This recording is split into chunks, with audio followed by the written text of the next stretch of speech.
Hit TV ప్రేక్షకులకు శుభాభివందనములు. కార్తీక పురాణానికి స్వాగతం, సుస్వాగతం. మనము పురంధరుని గురించి చెప్పుకుంటూ వస్తున్నాము. అంటే ఆయన కేవలము ఒక్క పౌర్ణమి రోజున శ్రద్ధాభక్తులతోని ఆ శ్రీ మహావిష్ణువుకి, ఈశ్వరునకు దీపారాధన చేసి దీపదానము చేసి వచ్చేసరికే ఆ పరమాత్ముడు ప్రసన్నుడై ఆయన రాజ్యాన్ని ఆయనకి ఇచ్చాడు. ఆయన తిరిగి వచ్చే లోపల ఆయన శ్రీరంగ క్షేత్రానికి చేరుకొని పురంధరుడు ఏమి చేశాడు అనేది ఇప్పుడు మనం తెలుసుకుందాం. అగస్త్యుడు మరల అత్రి మహాముని వారికి ఈ రకంగా చెప్తున్నాడు. నాయనా, విజయ పతాకం ఎగరవేసి విజయాన్ని పొందినప్పటికీ కూడా ఆయన తృప్తి చెందలేదు. ఆయన చేసినటువంటి అంటే పూజ వలన ఈ యొక్క శత్రురాజులు అందరూ కూడా భయభ్రాంతులకి గురయ్యారు. ఆయనని చూస్తేనే భయానికి గురి అయ్యి ఆ శక్తిని, ఆ యొక్క జ్ఞానాన్ని చూసి భయభ్రాంతులకి గురయ్యారు. అందరూ కూడా ఆయనని ప్రశంసించడం మొదలుపెట్టారు. అలాగే కార్తీక మాస వ్రత ప్రభావం వల్ల కోట్లకి పడగెత్తాడు. అంటే ధనపరంగా అన్ని రకాలుగా అంగబలం, దైవబలం, అర్ధబలం అన్ని బలాలు కూడా చేకూరినాయి. ఈయనకి దినదినాభివృద్ధిగా ఇంకా ఇంకా వస్తూనే ఉంది ధనం. అలాగే శత్రువులుగా ఉండేటువంటి వారందరూ కూడా మిత్రులుగా అయ్యారు. ఇన్ని అయినప్పటికీ కూడా ఆ పురంధరుడికి తృప్తి లేకుండా పోయింది. ఇది కాదు శాశ్వతం. అంతటి దుష్ట ఆలోచనతో, అంటే ఎప్పుడూ కూడా తన స్వార్థం, తన డబ్బు, తన శక్తి, తన యొక్క కుటుంబం అని నా నా నా అనేటువంటిది భావనలోని ఉండేటువంటి పురంజయుడు ఇప్పుడు పరమాత్ముని అనుగ్రహాన్ని పొందడంతో ఈ యొక్క అశాశ్వతమైనటువంటి లౌకికమైనటువంటి ఇది శాశ్వతం కాదు, ఇంకా ఏదో సాధించాలి, పరమాత్ముని అనుగ్రహానికి కృపకు పాత్రులు అవ్వాలి అని పరితపించిపోవడం మొదలుపెట్టాడు. ఈ రకంగా ఉంటూ ఉన్నప్పుడు ఇంకా ఏమైనా చెయ్యాలి అనే ఆలోచన వచ్చినప్పుడు అక్కడి నుంచి వశిష్ఠుల వారి యొక్క ఆశీస్సులతో ఆయన కావేరీ నదీ తీరంలోని అంటే ఆకాశవాణి వినిపించింది. ముఖ్యంగా వశిష్ఠుల వారి అనుగ్రహంతో ఆయన చేసేటువంటి ఆ యొక్క మంత్ర సాధన, మంత్ర జపముతోని, కార్తీక మాస వ్రత ప్రభావముతో ఆయన పడుతుండేటువంటి తపనకి ఆకాశవాణి రూపంలో చూడండి. అంటే ముఖ్యంగా కావలసినటువంటి శ్రద్ధ, నమ్మకం, భక్తి. ముందు ఆయనకి రాజ్య భ్రష్టుడిగా ఉండినప్పుడు ఒక వృద్ధ బ్రాహ్మణుడు రూపంలో, అంటే స్థూల శరీరంగా ఆ పరమాత్ముడు దర్శనమిచ్చి నీకు ఇప్పుడు రాజ్యం లభ్యమవుతుంది అని తెలియపరిచాడు.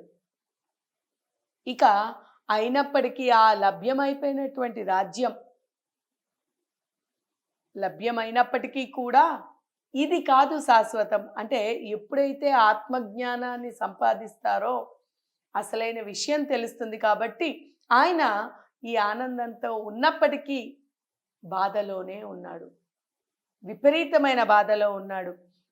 ఏమిటిది అని ఈయన బాధని చూసి ఆ పరమాత్ముడు, ఆ జగజ్జనని, ఆ పరమేశ్వరుడు విష్ణువు ఏ పేరున పిలిచినా ఉన్నది ఒకటే కాబట్టి ఆయన ఆకాశవాణి రూపంలో నాయనా చింతించకు, నీవు పాండురంగ భక్తుడివి కాబట్టి, నీవు విష్ణు భక్తుడివి, విష్ణాంశుడివి, విష్ణు భక్తుడివి కాబట్టి నీకు దగ్గరలో ఉండేటువంటి అంటే కావేరీ నదీ తీరంలోని ఉండేటువంటి శ్రీరంగనాథుని యొక్క క్షేత్రానికి వెళ్ళి అక్కడ నీవు ఆయనకి ఈ యొక్క అర్చనలు పూజలు చేస్తూ ఉండు, నీకు కావలసినటువంటి ముక్తి నీకు లభిస్తుంది, నీకు ఒక గమ్యం ఏర్పడుతుంది అని చెప్పడంతో ఆయన తక్షణమే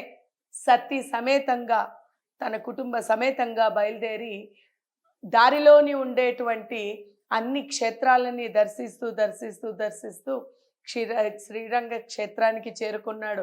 ఎప్పుడైతే ఆ రంగడుని చూశాడో ఇంకా తనలో తాను తన్మయత్వానికి గురి అయ్యి ఆ పరమాత్ముని పరిపరి విధములుగా ఓ దామోదర గోవింద గోపాల అని పరిపరి విధములుగా ఆయన్ని ప్రార్థించడం మొదలుపెట్టాడు.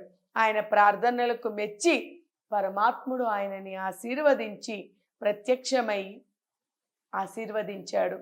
దానితో ఆయన తృప్తి చెంది తన మహిమల వలన అతని రాజ్యమందలి అంటే తను చేసినటువంటి పూజల వలన శ్రీరంగనాథుని యొక్క అనుగ్రహముతో ఆయన పొందినటువంటి అనుగ్రహంతో తన రాజ్యంలోని ప్రజలందరూ కూడా ఎటువంటి లోటు లేకుండా సుభిక్షంగా ఉండడంతో పాటు ధన ధాన్యాభివృద్ధితో పాటు ఆయనకి దైవీ భక్తి సంపన్నులై కూడా ఉన్నారు.